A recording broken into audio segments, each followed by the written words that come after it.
Bom dia, querida igreja. Feliz sábado a todos e que o nosso culto nesta manhã possa ser uma verdadeira adoração ao nosso Deus. Em tudo aquilo que foi dito, aquilo que foi cantado, em todos os aspectos, que nós possamos ter a certeza de que estamos na presença de Deus. Eu gostaria que os irmãos abrissem a Bíblia no livro de Salmos,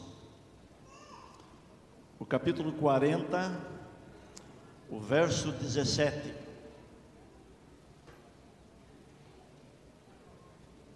Salmo 40, 17 diz: Eu sou pobre e necessitado, mas o que acontece? O Senhor tem cuidado de mim. Nós acabamos de cantar: Deus cuidará de ti.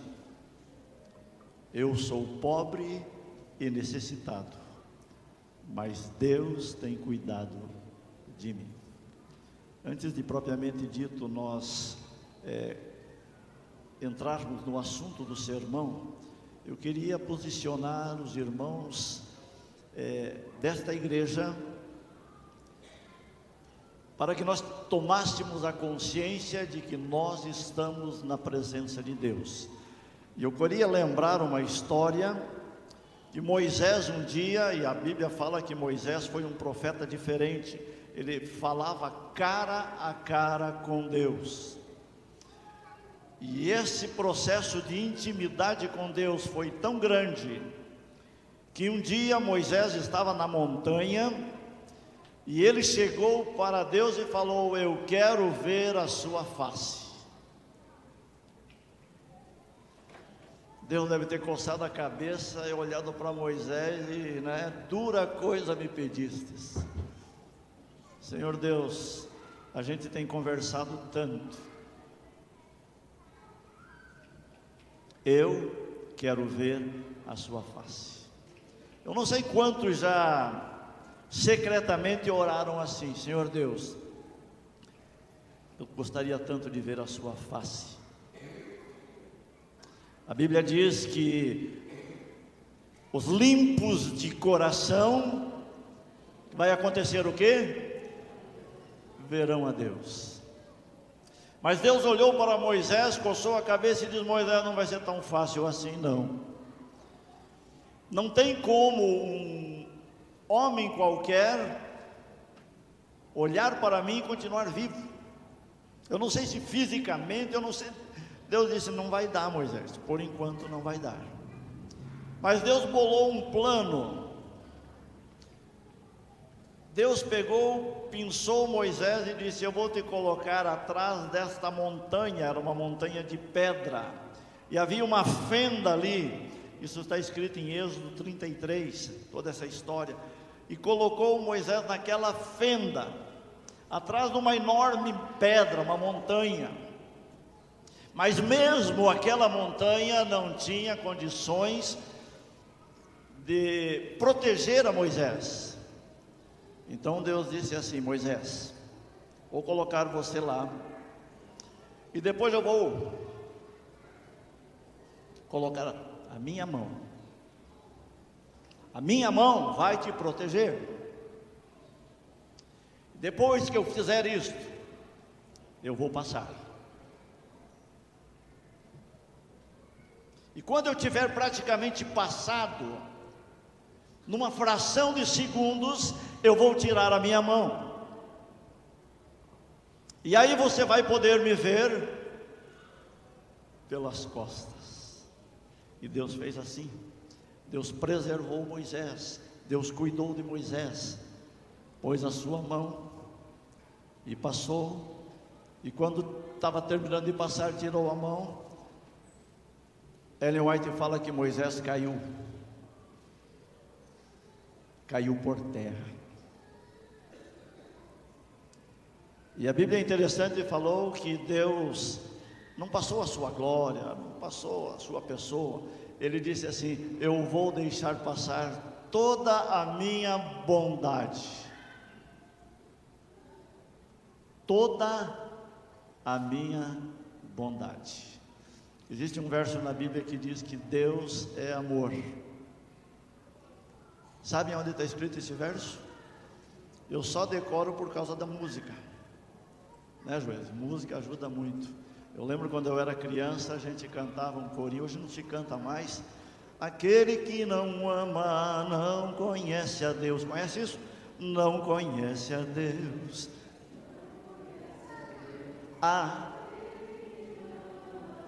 Não conhece a Deus. Por quê?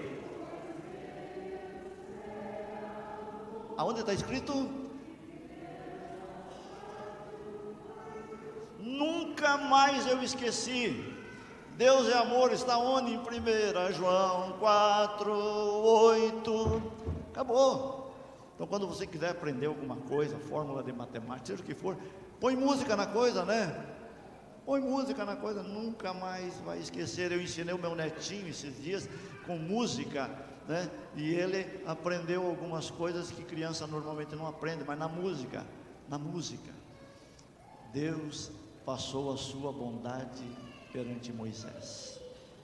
Moisés não sabia, ele desceu do monte depois que esteve na presença de Deus, e a sua face estava brilhando, estava iluminada, pelo simples fato dele estar na presença de Deus.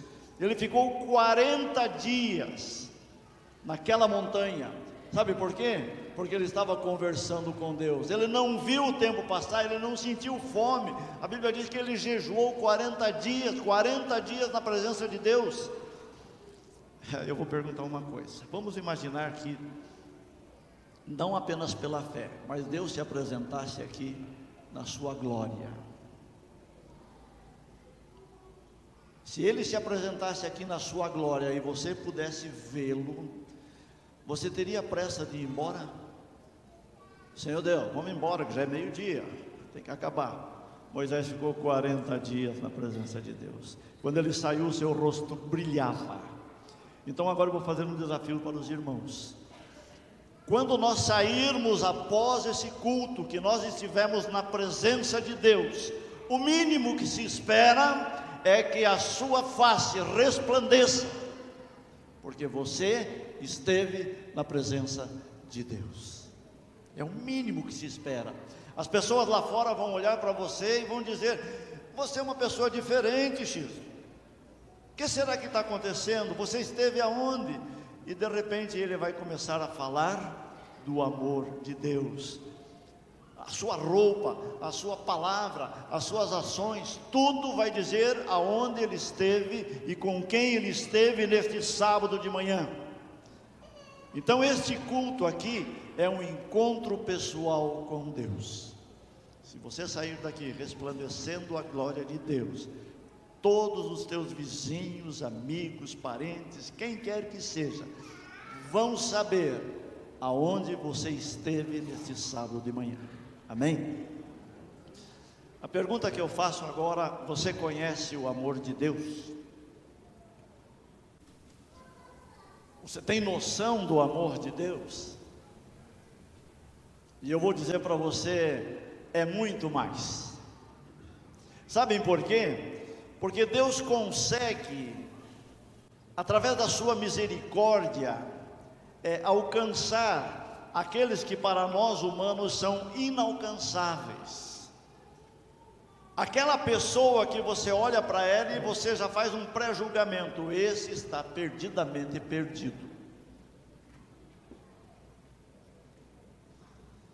Se nós formos no começo do livro de Josué, nós vamos encontrar a história de uma cidade ímpia, uma cidade pagã, que estava condenada por Deus.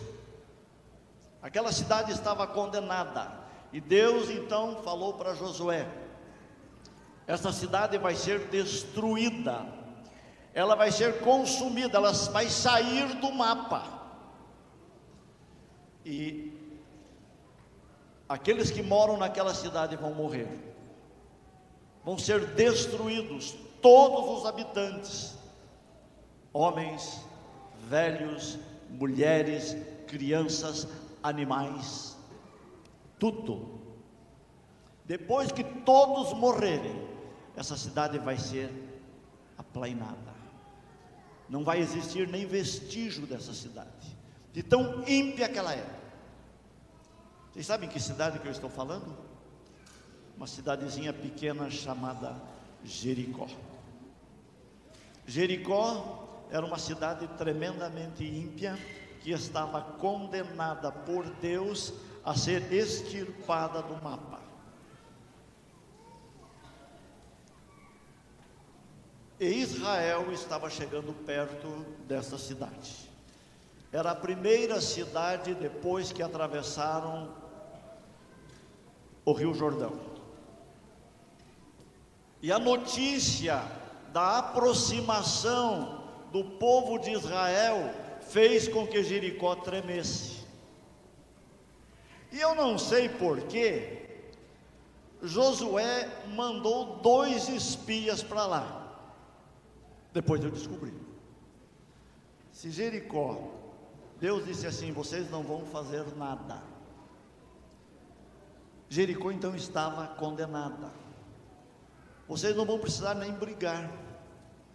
Se Israel chegasse lá para tentar tomar Jericó a forças, iam ter problemas, porque ela tinha um muro muito grande, muito alto, e esse muro era praticamente intransponível.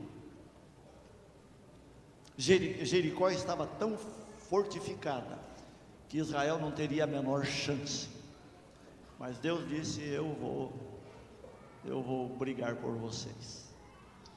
Mas Josué, não sei porquê, mandou 2 espias, e eles foram lá para dar uma analisada na cidade. Aí você fica pensando: mas para quê? Se Deus ia fazer todo o trabalho. Aqueles espias foram para lá, e depois eu descobri que eles tinham um motivo, que nem eles próprios sabiam. Eles andaram pela cidade, 2 pessoas estranhas andando na cidade. Quando anoiteceu, eles procuraram abrigo em algum lugar, estranhos como eram, eles tiveram a ideia e foram numa casa que havia no alto daquela cidade. Era um prostíbulo, e eles foram para aquela casa no alto daquela cidade.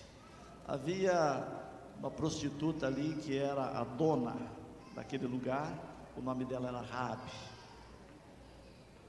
Se aquela cidade perversa já estava condenada, um prostíbulo estaria muito mais condenado ainda. E aquela mulher chamada Raabe estaria mais do que mais condenada. Vamos apenas analisar aos olhos humanos. Se você resolvesse salvar alguém daquela cidade, eu posso crer com toda a confiança que se fôssemos fazer uma votação aqui, não conhecêssemos a história, Raabe seria a última pessoa a ser considerada como salvação. Porque nós temos os nossos princípios, nós temos as nossas maneiras de julgar, e é claro, aquela mulher estaria tremendamente condenada por nós. Mas isto não era uma realidade para Deus. Sabem por quê? Porque esse nosso Deus é tão amoroso, é tão grande, que Ele gosta de ir nos extremos. E Ele também viu que aquela mulher era a mais indigna, a mais pecadora, tudo que você possa imaginar. E Deus então dedica um carinho especial por aquela mulher. E talvez sem eu saber, Josué manda 2 espias. O objetivo desses espias era levar salvação para aquela mulher. E aqueles espias passaram a noite ali e sabiam que estavam sendo perseguidos, e a mulher também sabia. Nós conhecemos a história. Ela colocou eles no telhado, no meio das palhas, e quando soldados vieram para perguntar, porque sabiam que eles estavam ali, ela disse: olha, de fato eles estiveram aqui, mas já foram embora. Ela mentiu ou não mentiu? Mentiu. Mas ali estava uma mulher que Deus disse: vou salvar esta mulher.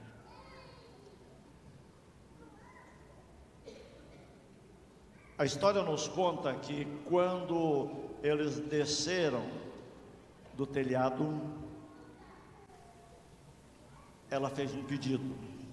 E agora eu gostaria que os irmãos abrissem a Bíblia no livro de Josué, no capítulo 2, no verso 18. Eis que vindo nós à terra, atarás um cordão de fio escarlata na sua janela, por onde nos fizestes descer. Recolherás a tua casa contigo teu pai, tua mãe, teus irmãos, toda a família de teu pai. E no verso 21 diz: e ela, conforme as vossas palavras, assim seja. Então os despediu e eles se foram, e ela atou um cordão escarlata na janela. Vamos segurar aqui um pouco o texto e vamos lembrar como aconteceu a tomada de Jericó. Vocês sabem, Deus disse: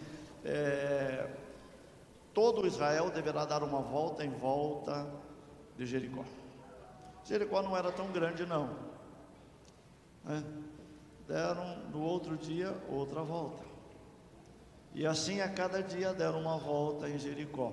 Veja a estratégia militar de Deus. A primeira vez que o Israel chegou, os soldados ficaram a postos e acompanharam em cima dos muros, e eles deram uma volta e foram embora. Não aconteceu nada. Aí de repente no outro dia eles vieram de novo: agora vem, agora vai, e não aconteceu nada. No terceiro dia a mesma coisa: agora vem e tal, e não aconteceu nada. No quarto dia já virou rotina, ninguém mais liga por esse povo que está dando voltas em volta de Jericó, e acabou. E a vida na cidade de Jericó passou praticamente a ser normal depois do quarto dia, porque eles viram que eles eram muito fortes e aquele povo era muito fraco, jamais conseguiriam atacar a Jericó. Mas a Bíblia conta que no sétimo dia, vocês conhecem a história, eles deram uma volta, e em vez de voltarem para o acampamento, eles começaram a dar a segunda volta e deram a terceira, e os soldados olharam e disseram: o que está acontecendo? O povo perdeu o rumo de casa, alguma coisa aconteceu, que eles agora começaram a ficar feitos uns bestas, dando volta em volta da cidade. E aí todo mundo começou a subir nos muros, os soldados, todo mundo, e o muro ficou apinhado, porque eles não paravam de dar voltas na cidade. E quando a grande maioria do exército e da cidade estava em cima do muro, a Bíblia fala que na sétima volta eles pararam e eles gritaram e soaram a trombeta. E o nosso Deus, com aquele brado, eu não sei se houve um terremoto ou o que aconteceu, a Bíblia fala que o muro da cidade veio de alto a baixo, e a grande multidão, quase todo o exército e o povo estava em cima dos muros, e aquele povo todo morreu. E eu pensava que todo o muro de Jericó havia caído. Eu comecei a ler direito a Bíblia e eu descobri que não foi todo o muro que caiu, não. Uma parte do muro ficou em pé. Sabe por quê? A casa de Raabe era em cima do muro, e em cima daquele muro tinha uma casa, e por incrível que pareça, aquela casa estava cheia de gente, que foram preservados. Raabe, seus pais. E às vezes eu fico me perguntando: será que foi fácil para Raabe, uma prostituta, ir até a casa do seu pai e dizer assim: pai, mãe, vamos lá, lá tem salvação? E o pai diz: não, salvação tem lá na igreja. Não, mas vamos lá, é lá vai ter salvação. E eles foram até lá.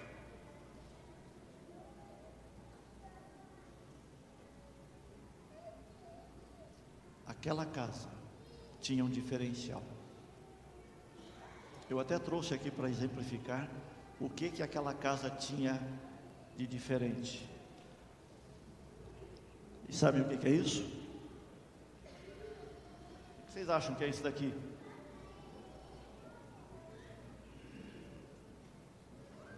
Uma casa que tinha uma janela e que tinha algo escarlata, vermelho. Isso daqui representou a fé daquela mulher. Ela foi salva pela fé que aqueles homens prometeram.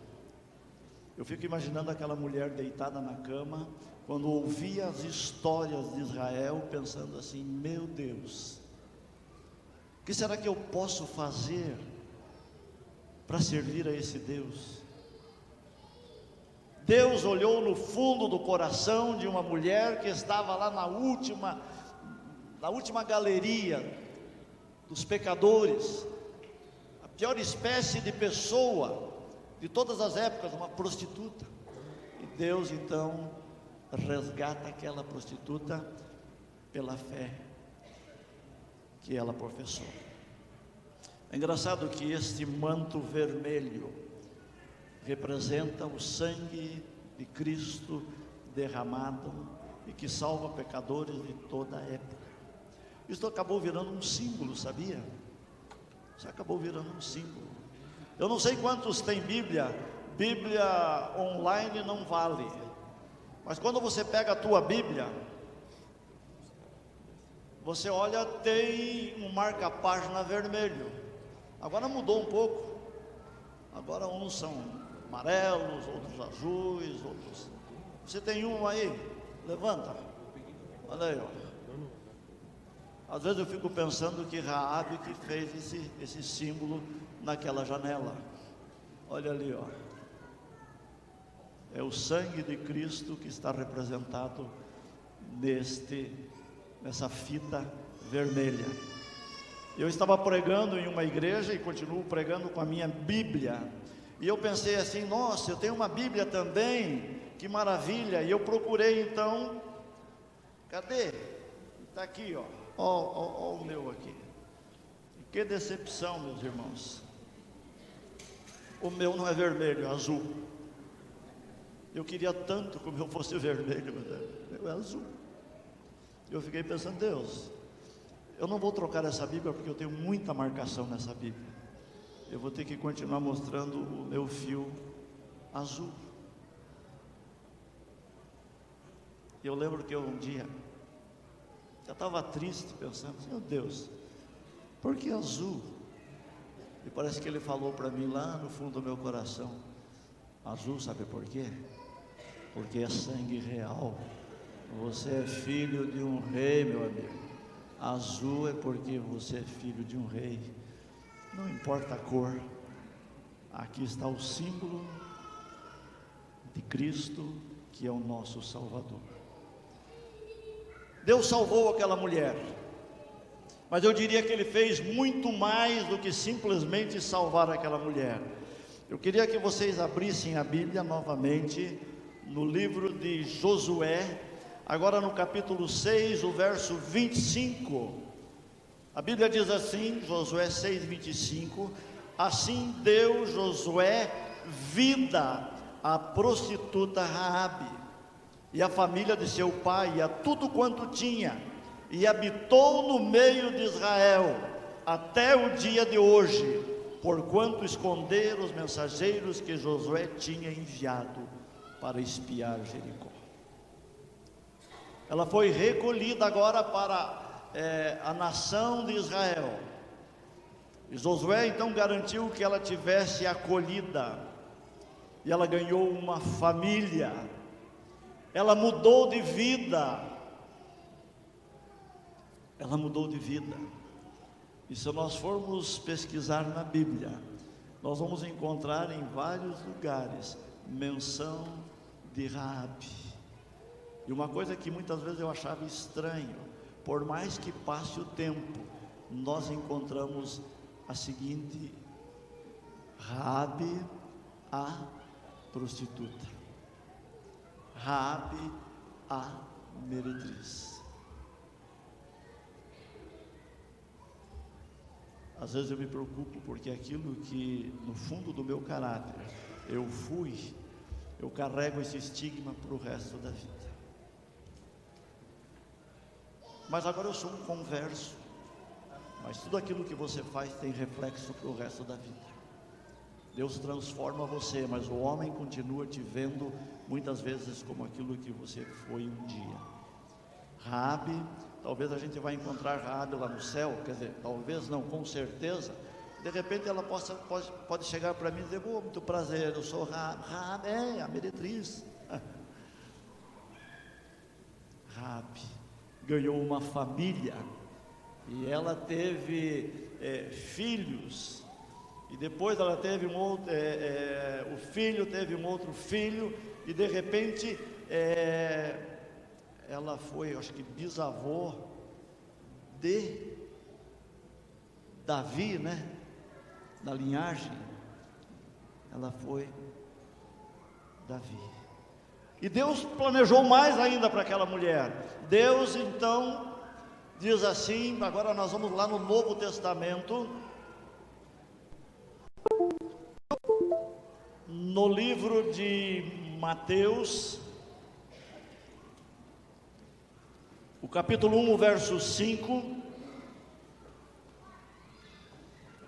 Salmão gerou de Raabe, é uma das únicas mulheres que aparece na genealogia de Cristo. Gerou de Raabe. Deus fez questão de inspirar o escritor a colocar o nome daquela mulher, a mais vil pecadora, condenada de uma cidade. Deus salva, Deus dá uma família, e Deus coloca o nome dela na genealogia de Jesus. Mais do que isso, Deus planejou algo a mais. Deus pega essa mulher e agora coloca na galeria dos heróis da fé. Vocês sabem, queridos irmãos, que a galeria dos heróis da fé é um lugar reservado para aqueles que foram destaque. Nós encontramos em Hebreus, no capítulo 11, no verso 4, pela fé Abel ofereceu um sacrifício perfeito. Aí nós vamos continuar no verso 5, pela fé Enoque, no verso 7, pela fé Noé, no verso 8, pela fé Abraão. E nós vamos encontrar aqui todos, como os jovens dizem, né, os bambambam da fé. Estes são aqueles que merecem destaque. Mas quando eu chego no verso 31, a Bíblia diz: pela fé Raabe. Quem é Raabe? Pela fé Raabe, a meretriz, não pereceu com os incrédulos. Uma menção honrosa para esta mulher. Sabe, queridos irmãos, finalmente eu ainda encontro um outro exemplo no livro de Tiago. O livro de Tiago, no capítulo 2, o verso 25. Aliás, eu queria ler primeiro o verso 23. Cumpriu-se a escritura, Tiago 2, 23, que diz: creu Abraão em Deus. Quem é, ou quem foi Abraão? Abraão, o pai da fé. E aí faz o contraste no verso 25. O escritor poderia usar qualquer exemplo, mas ele vai e diz assim: de igual modo, Raabe, continua ainda o sobrenome, né? A meretriz não foi também justificada. Então, o escritor, ele pega os dois extremos, Abraão, o pai da fé, e a mais indigna pecadora, e diz: esses são exemplos para nós. Vocês viram como Deus é maravilhoso? Você pode estar no fundo do poço, você pode dizer: eu sou o mais indigno pecador, talvez para todo mundo haja salvação, para mim não. Deus vai vai lá te buscar. E Ele pega você, e Ele coloca a sua mão para te proteger, e diz assim: não existe lugar tão longe que eu não vá te buscar.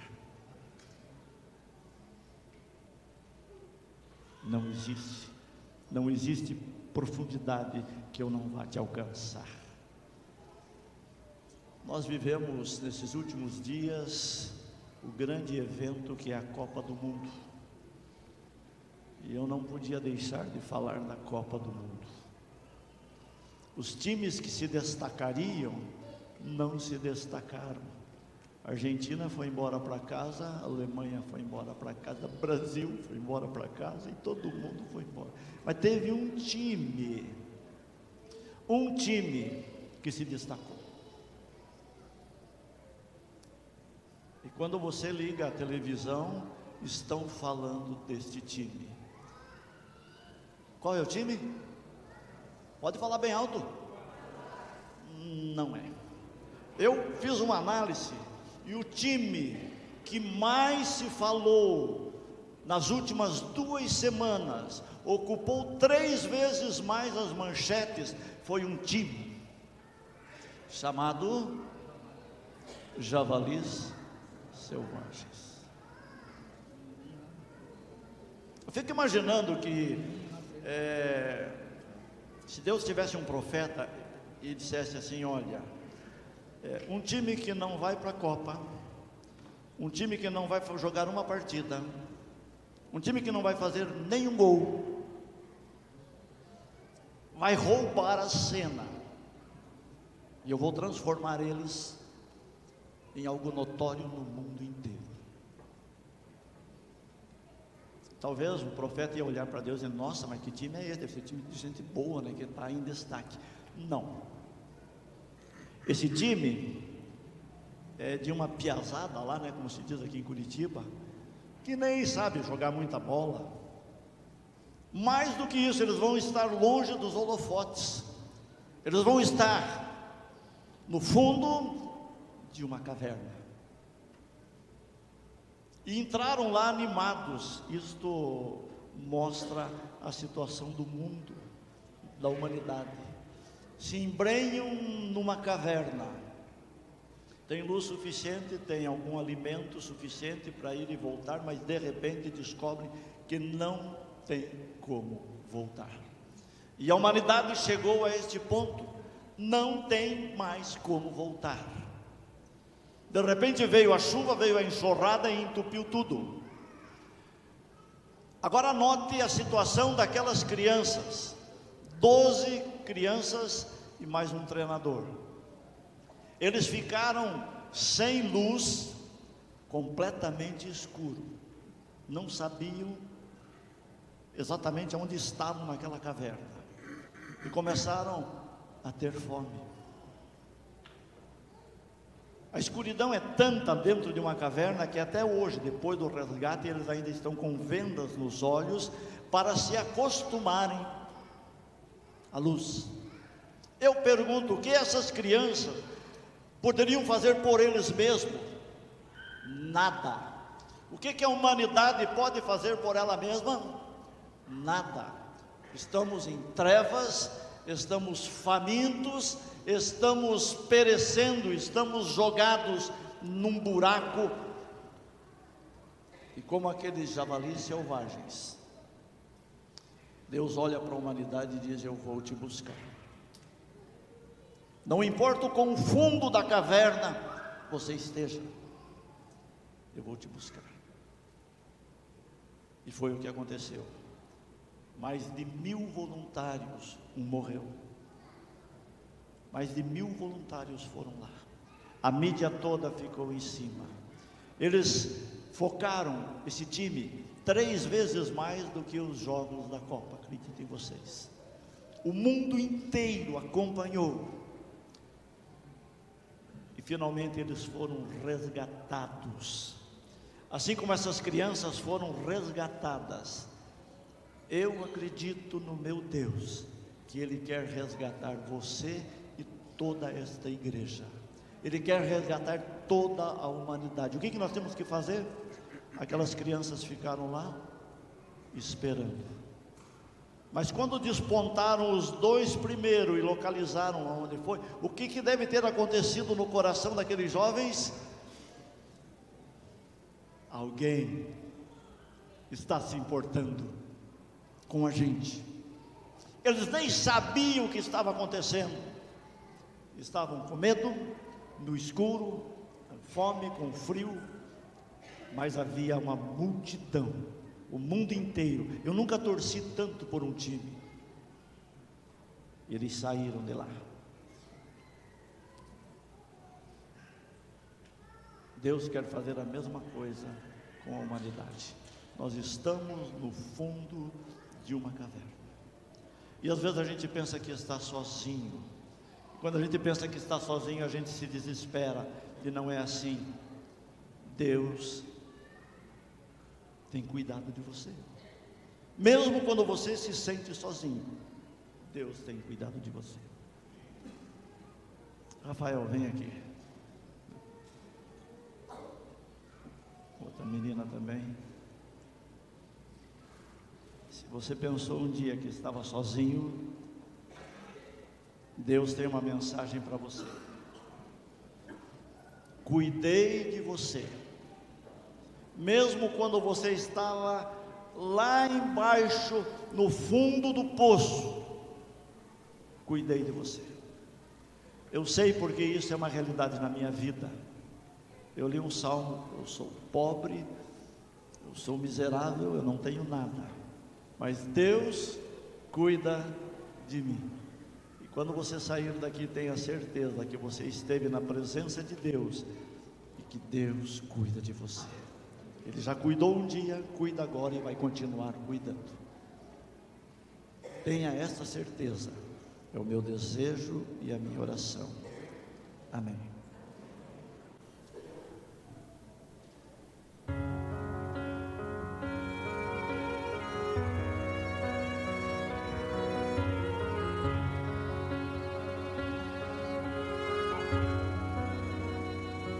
Cuidei de você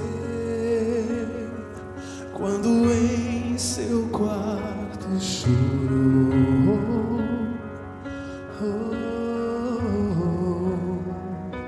Cuidei de você quando o céu da sua vida se fechou. Cuidei de você. Cuidei de você no dia que seu filho se foi e sentiu-se só. Cuidei de você no leito daquele hospital. Cuidei de você. Cuidei de você. Hoje não temas, o tenho em meus braços. Se o choro insistir, esqueça, pois eu cuido de você.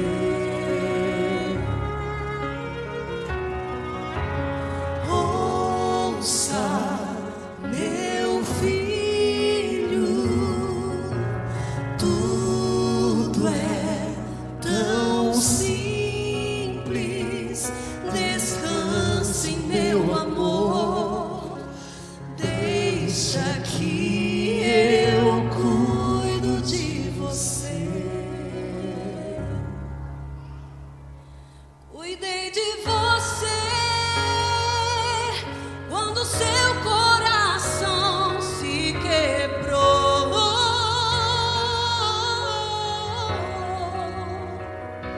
Cuidei de você quando a situação apertou. Cuidei de você. Cuidei de você naquele momento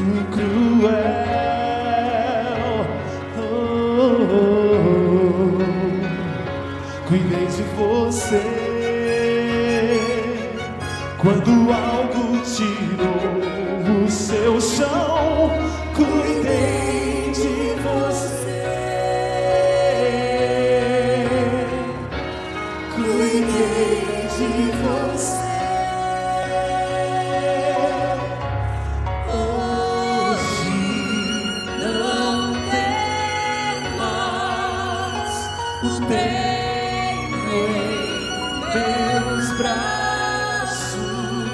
Se o choro insistir, esqueça, pois eu cuido de você.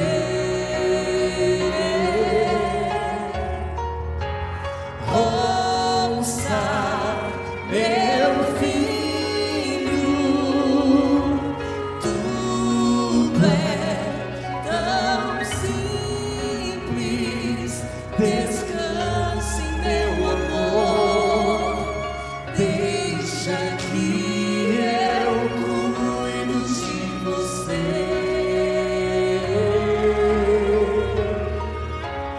Hoje não temas, o tenho em meus braços. Se o choro insistir, esqueça, pois eu cuido de você.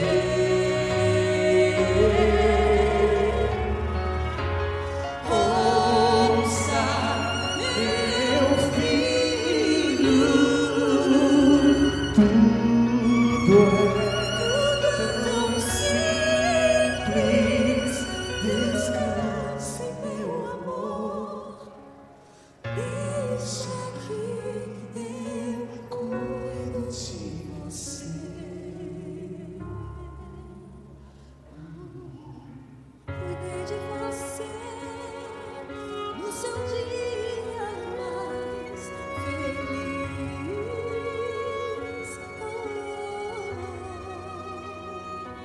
Cuidei de você em cada conquista que fez. Cuidei de você, Filho, eu cuido de você.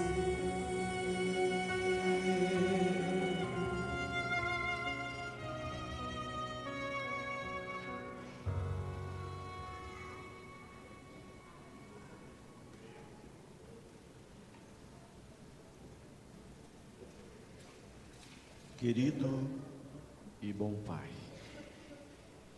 muito obrigado, porque nós temos a certeza que Deus cuida de nós.